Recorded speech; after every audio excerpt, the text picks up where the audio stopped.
J.D. Salinger is known as a literary giant despite the slim amount of work that he created. The most famous novel that he created was The Catcher in the Rye. Even though Salinger lived his life secluded, he was one of the most influential American writers of the 20th century.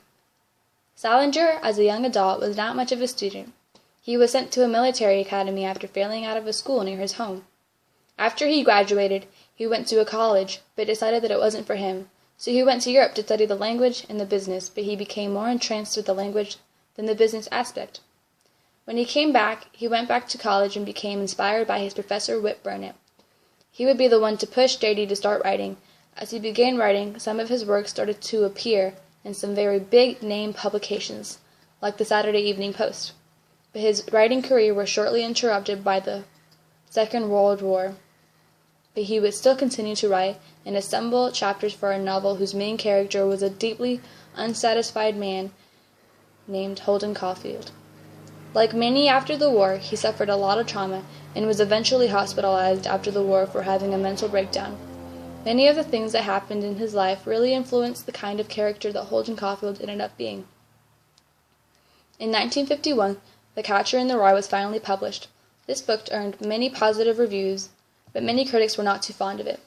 I personally thought that it was an amazing book, but many people thought that it was bad because it used a lot of foul language and that children shouldn't be reading those kinds of things. But I thought that it was really outside of what everyone else makes us read, and it was really eye-opening to see something like that.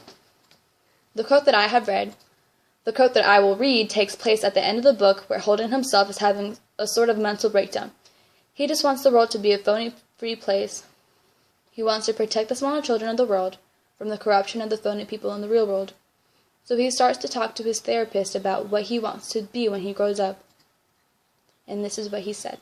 Anyway, I keep picturing all these little kids playing some game in this big fields of rye and all. Thousands of little kids, and nobody's around. Nobody big, except me. And I'm standing on the edge of some crazy cliff. What I have to do, I have to catch everybody if they start to go over the cliff. If they're running and they don't look where they're going, I have to come out of somewhere and catch them. That's all I do all day long. I just be the catcher in the rye and all. I know it's crazy, but that's the only thing I really like to be. In this point in the book, Holden Caulfield is talking to a psychologist. He's trying to analyze his life and all of his decisions since he knows that he's going in the wrong path.